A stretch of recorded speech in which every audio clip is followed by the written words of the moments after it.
Good evening सर्वांना. आज आपला टॉपिक आहे सर्क्युलेटरी सिस्टीम. ठीक आहे.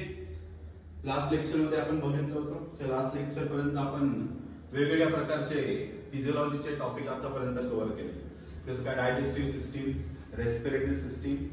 नेक्स्ट सिस्टीम जी आता सुरू करायची आपल्याला ती आहे circulatory system. Circulatory system basic आता आपल्याला सर्वांना माहित आहे.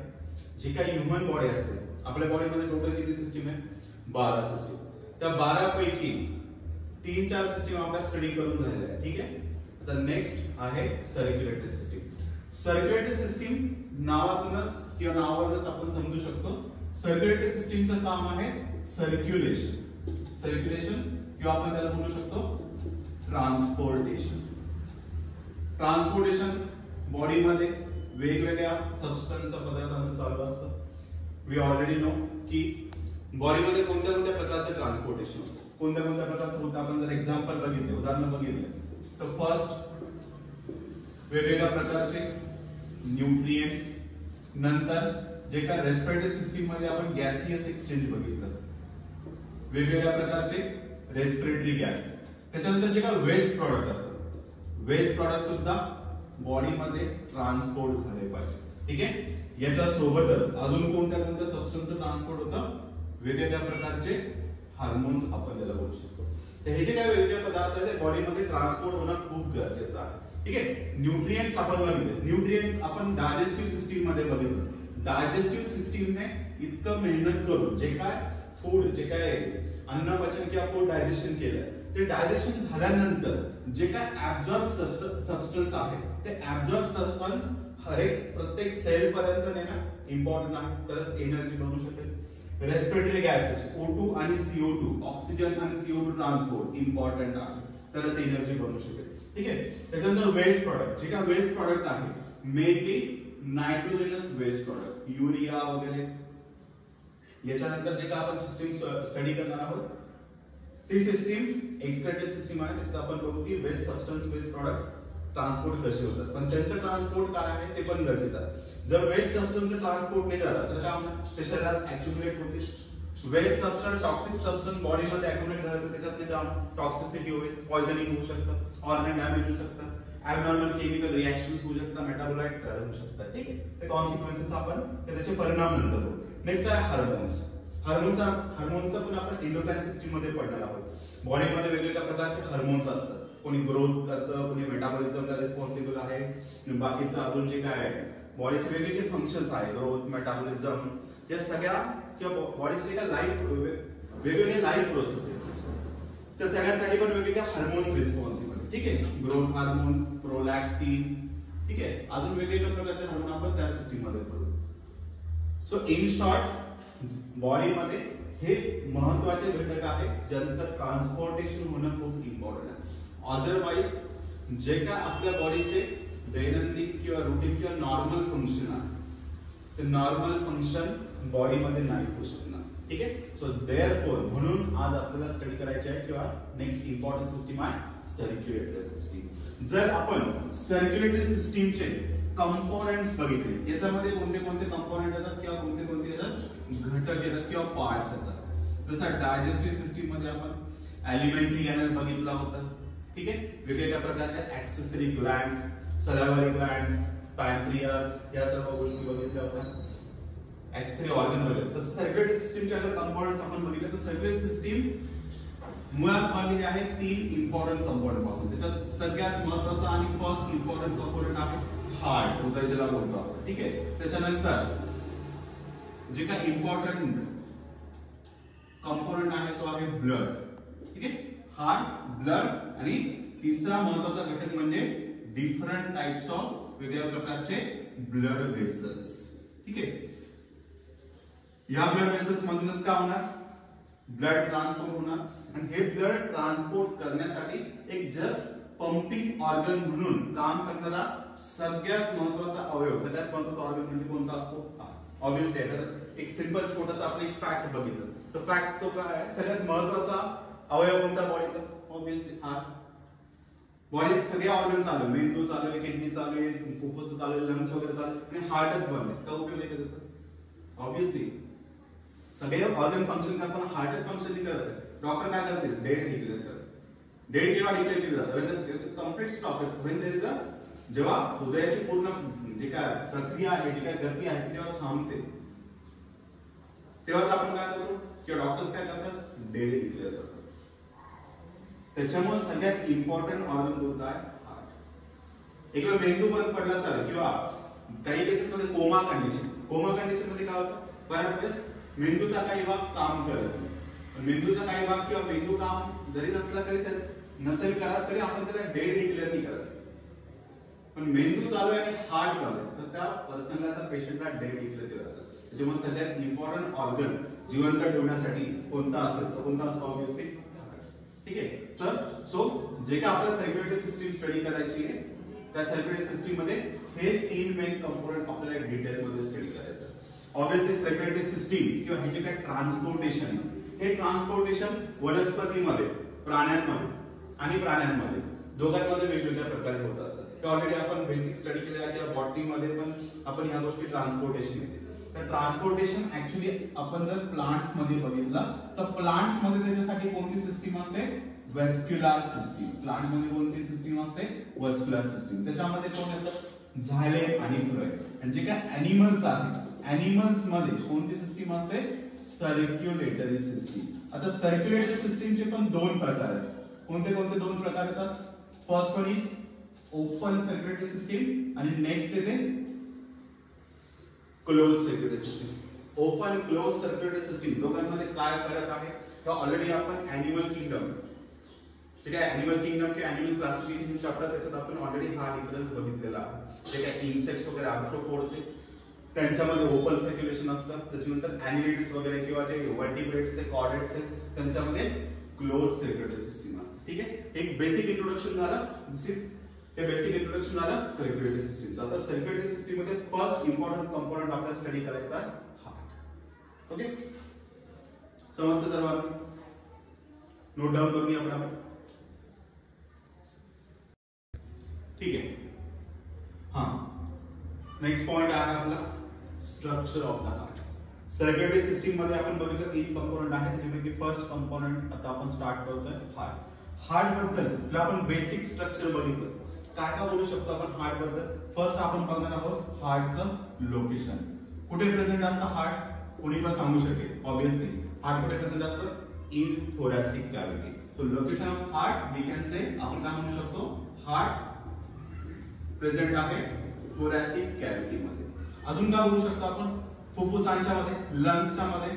सो थोरॅसिक कॅव्हिटी मध्ये. त्याच्यानंतर बोलू शकतो आपण इन बिटवीन लंग्स, दोन्ही लंग्सच्या मध्ये. पण एक्झॅक्ट मध्ये असतं का? नाही. कुठे असतं ते? More on left side. Left साइडला असतं ना, डाव्या बाजूला. ठीक आहे, हृदयाच्या 2 फुफ्फुसांच्या मध्ये असतं but more on left side, tilted असतं. ठीक आहे, त्याच्यानंतर अजून काय बोलू शकतो आपण? थोरॅसिक कॅव्हिटी मध्ये in between lungs, more on left side. नंतर आपण नेक्स्ट पॉइंट हार्ट बद्दल बघितला, प्रोटेक्शन टू द हार्ट. जर आपण बघितलं की हार्ट सगळ्यात महत्त्वाचं ऑर्गन आहे. ठीक आहे, जर हार्टचं फंक्शनिंग बंद झालं तर पर्सन डेड डिक्लेअर केलं जातं. तर इतका महत्त्वाचा ऑर्गन आहे तर ऑब्विसली त्याला व्यवस्थित काय करायला लागेल? प्रोटेक्शन लागेल. आणि ऑब्विसली नेचर मध्ये की आपण बॉडीमध्ये वेगवेगळ्या ऑर्गन्स जेव्हा आपण पडतो त्या प्रत्येक ऑर्गन मध्ये, त्या प्रत्येक ऑर्गन जेव्हा आपण शिकत असतो तेव्हा त्या प्रत्येक ऑर्गनला काय असतं? एक प्रोटेक्टिव्ह कव्हरिंग्स असतात. म्हणजे एखादं व्हाईट फायब्रस टिश्यूचा असेल, बोन्सचा असेल, एपिथेलियल टिश्यूचा असेल. तसं हार्टचं आपण प्रोटेक्टिव्ह कव्हरिंग बघितलं तर हार्टला मेन प्रोटेक्शन कोणाचं आहे? रिब केजचं. तर हार्ट बद्दल आपण काय बोलू शकतो? Heart is well protected. कोणी वेल प्रोटेक्टेड केलं त्याला? बाय रिब केज, छातीचा पिंजरा. ठीक आहे, रिब केज कोणाला प्रोटेक्ट करतो? लंग्स आणि हार्ट. त्याच्यानंतर त्याच्या सोबतच अजून कशाने प्रोटेक्टेड असतं हार्ट? हार्टला अजून 2 कव्हरिंग पण असतात. ठीक आहे, व्हाईट फायब्रस टिश्यूचं. त्या कव्हरिंगला आपण काय बोलतो? पेरिकार्डियम. काय बोलतो आपण त्याला? पेरिकार्डियम. पेरी म्हणजे काय असतं? टर्मिनॉलॉजीज माहिती आहे आपल्याला. पेरी म्हणजे आउटर, कार्डिओलॉजी. ठीक आहे, कार्डिओ मतलब का म्हणजे काय असतो? हार्ट. स्टडी ऑफ हार्टला आपण काय बोलू शकतो? Study of heart is cardiology. हृदयरोग तज्ञ असतात त्यांना आपण हॉस्पिटल बाहेर कार्डिओलॉजिस्ट. ठीक आहे. सो कार्डिओ टर्म कोणासाठी वापरलेली असते? हार्टसाठी. सो पेरी म्हणजे आउटर, कार्डियम इज हार्ट. ठीक आहे. तर हार्ट जे काय आहे, हृदय जे काय आहे, हे सपोज हृदय आहे, त्याच्या बाहेर त्याच्या दोन कव्हरिंग्स आहेत. त्या दोन कव्हरिंग म्हणजे कोण आहे? पेरिकार्डियम. समजते सर्वांना? त्याच्यामधला जे आउटर पेरिकार्डियम, आउटर पेरिकार्डियमला विसरल पेरिकार्डियम बोलतात. आणि त्याच्या आतमधली जी कव्हरिंग आहे, परायटलच्या आतमधली, त्याला आपण बोलतो विसरल पेरिकार्डियम. म्हणजेच पेरिकार्डियमचे दोन कव्हरिंग आहेत. आउटर कव्हरिंगला काय नाव दिलं आपण? Parietal pericardium. आणि इनर म्हणजे जे हार्टच्या बाहेर असेल, ठीक आहे, परायटलच्या आतमध्ये हार्टच्या बाहेर, त्याला आपण काय बोलतो? विसरल पेरिकार्डियम. अशा दोन प्रकारच्या प्रोटेक्टिव्ह कव्हरिंग असतात. ठीक आहे.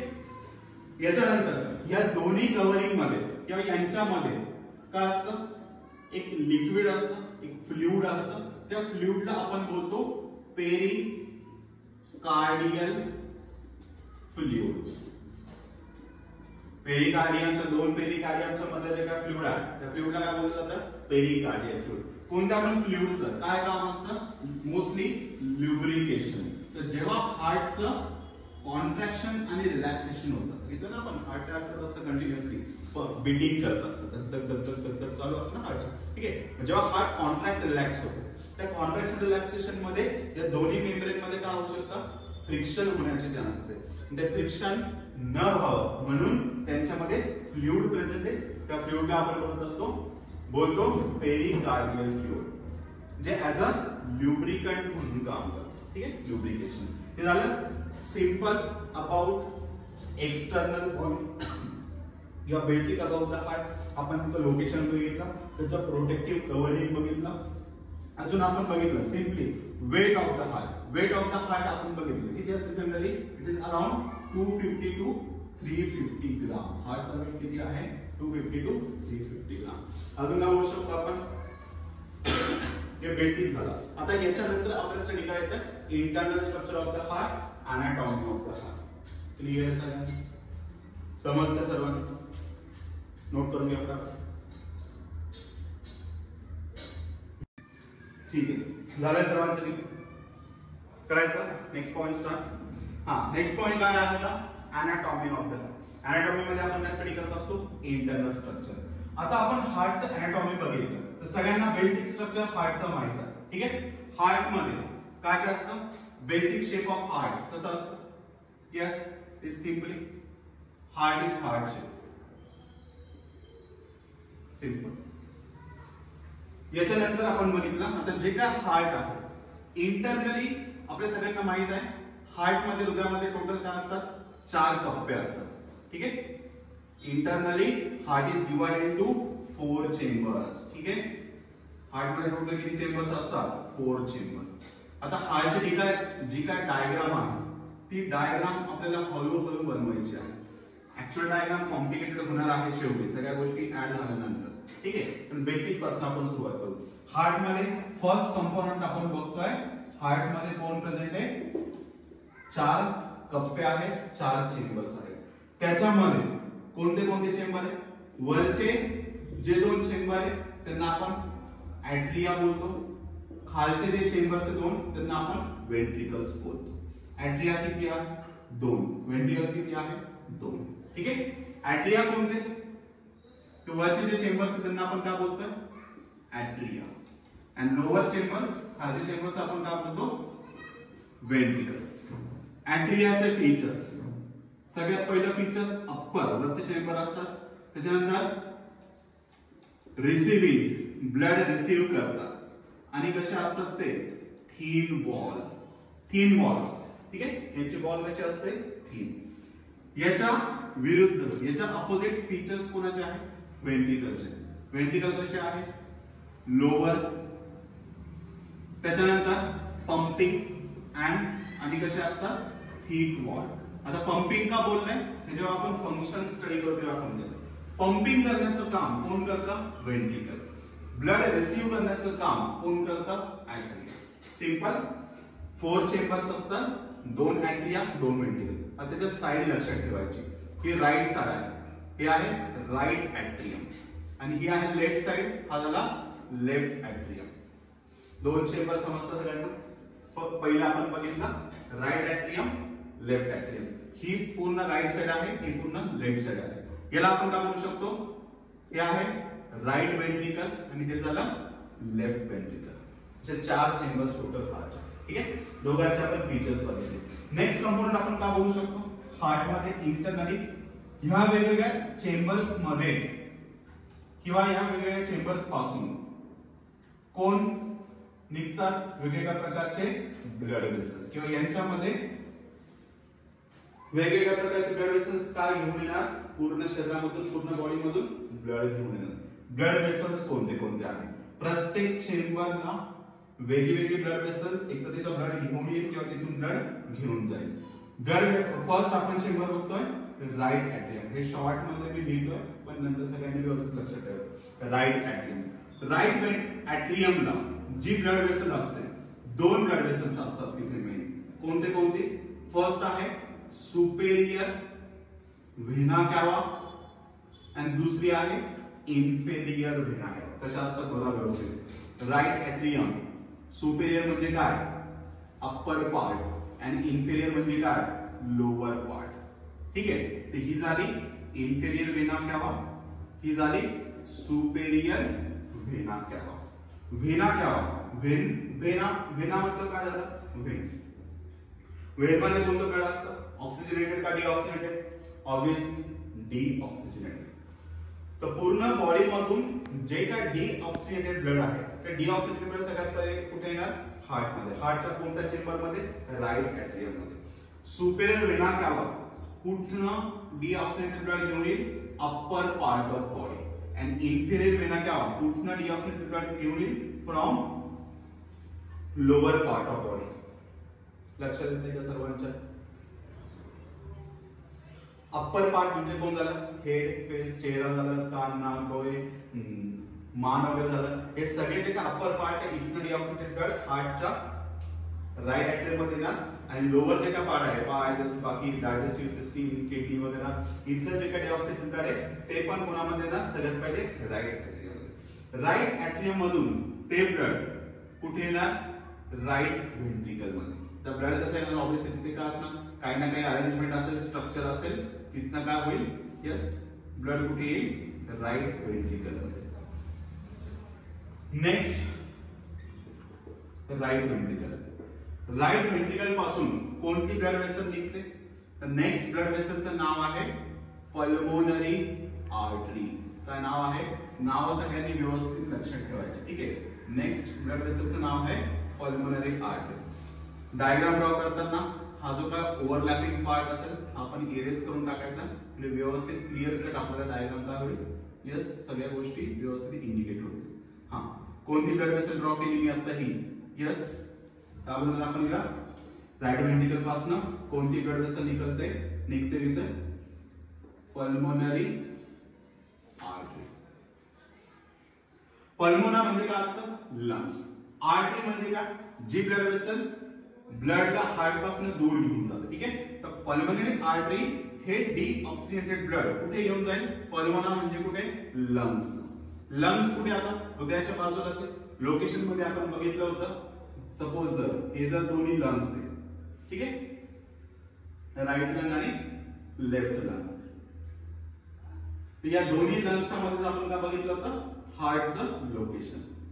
समजतं सर्वांना, यस. तर इथेच लेफ्ट साइडला मेनली कोण प्रेझेंट आहे, हार्ट प्रेझेंट आहे. तर आता इथूनच पल्मोनरी आर्टरी हे रक्त ब्लड कुठे घेऊन जाणार, दोन्ही लंग्स मध्ये. कशासाठी, ऑक्सिजनेशन साठी. लंग्सचं फंक्शन आपल्याला माहिती आहे, लंग्सचं काय फंक्शन असतं, ब्लडचं ऑक्सिजनेशन. पूर्ण बॉडी मधनं आता डिऑक्सिजनेटेड ब्लड हार्ट मध्ये आलं होतं राईट साइडला, ते ब्लड आता पल्मोनरी आर्टरी थ्रू कुठे चाललं आहे, बाजूलाच लंग्स मध्ये. लंग्स मध्ये त्याचं काय होणार, ऑक्सिजनेशन. ऑक्सिजन तिथे रक्तात मिक्स होणार, ब्लड मध्ये मिक्स होणार.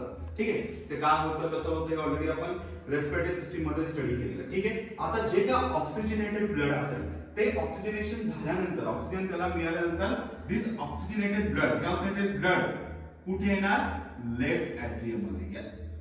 कुठे येणार ते? लेफ्ट ऍट्रियम मध्ये. आतापर्यंत आपण बघितलं राईट साइडचे चेंबर, त्यांच्या ब्लड वेसल. आपण असं बोलू शकतो की राईट साइडला जे काय ब्लड आहे ते कोणतं आहे? डीऑक्सिजनेटेड. याच्यात CO2 जास्त आहे. ठीक आहे. म्हणजे काय कलर कोड आहे, ते कलर कोड सिम्पली आपल्याला माहित आहे. जनरली ब्ल्यू कलर आपण कशाला शो करतो?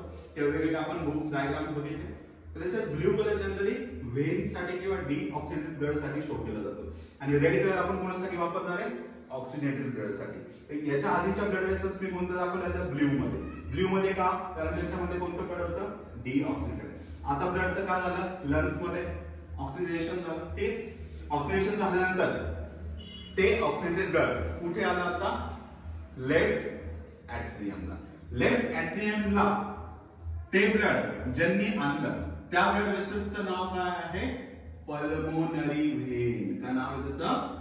Pulmonary when. नेक्स्ट चेंबर कोणतं बघतोय आपण आता? Yes, left atrium. Left atrium मध्ये ब्लड आणणारी ब्लड वेसल नाव काय तिचं? Pulmonary when. पल्मोनरी व्हेन मध्ये कोणतं ब्लड आहे? ऑक्सिजनेटेड. पल्मोनरी आर्टरी मध्ये कोणतं ब्लड आहे? CO2 रिच म्हणजे डीऑक्सिजनेटेड. तुम्ही मला सर आम्ही तर वेगळं ऐकलं आतापर्यंत जे काय आर्टरीज असतात त्या सगळ्या आर्टरी मध्ये ऑक्सिजनेटेड ब्लड असतात आणि सगळ्या व्हेन्स मध्ये डीऑक्सिजनेटेड ब्लड असतं. येस, पण इथे हे अपवाद आहे, एक्सेप्शन आहे. सगळ्या arteries, all arteries carries oxygenated blood, no doubt, except pulmonary artery. त्याच्यात डीऑक्सिजनेटेड ब्लड. ऑल व्हेन्स, बॉडीच्या सगळ्या व्हेन मध्ये कोणतं ब्लड असतं? डीऑक्सिजनेटेड, CO2 आला, एक्सेप्ट पल्मोनरी व्हेन. हे 100% सगळ्या गोष्टी लक्षात ठेवायच्या, एक्सेप्शन आहे. ठीक आहे. एकच आर्टरी आहे ज्याच्यात डीऑक्सिजनेटेड ब्लड आहे, पल्मोनरी. एकच व्हेन आहे ज्याच्यात ऑक्सिजनेटेड ब्लड आहे, पल्मोनरी व्हेन. ठीक आहे. कोणते कोणते चेंबर झाले? राईट ऍट्रियम झाला, राईट वेंट्रिकल झाला, लेफ्ट ऍट्रियम झाला. आता कोणता चेंबर आहे खाली? Left ventricle. आता हे जे काय ऑक्सिजनेटेड ब्लड आहे, हे ऑक्सिजनेटेड ब्लड कुठे आलं? कुठे येणार ते ब्लड? यस, वेंट्रिकल मध्ये. आता वेंट्रिकल मधनं ते ऑक्सिजनेटेड ब्लड कुठे पाठवायचं आपल्याला? पूर्ण बॉडी मध्ये. आणि पूर्ण बॉडी मध्ये ते ब्लड घेऊन जाणारी नेक्स्ट ब्लड वेसल कोणती आहे? त्या ब्लड वेसलचं नाव आहे सिस्टेमिक एओर्टा. काय नाव आहे तिचं? Systemic aorta. सिस्टेमिक का बोलतो तिला? कारण ती वेगवेगळ्या बॉडी सिस्टीम मध्ये हे सगळं ब्लड घेऊन जाते. काय नाव आहे तिचं? Systemic aorta. Systemic aorta largest आणि थिकेस्ट आर्टरी पण आहे. हे पण तिचं एक वैशिष्ट्य आहे, फीचर आहे. लार्जेस्ट असणार आहे, थिकेस्ट असणार आहे. थिकेस्ट का असणार आहे? पुढे फंक्शन मध्ये लक्षात येईल. हा, का आपण स्टडी करतोय? Left ventricle. लेफ्ट वेंट्रिकल पासून ही जी ब्लड वेसल निघाली आहे, आता याच्यात कोणतं ब्लड आहे? रेड कलर कशासाठी वापरतो आपण? सॉरी, ऑक्सिजन साठी. तर हे ब्लड कोणतं आहे? Oxygenated blood. ऑक्सिजन घेऊन ते ब्लड कुठे चाललं? आता सगळ्या बॉडी सिस्टीम मध्ये.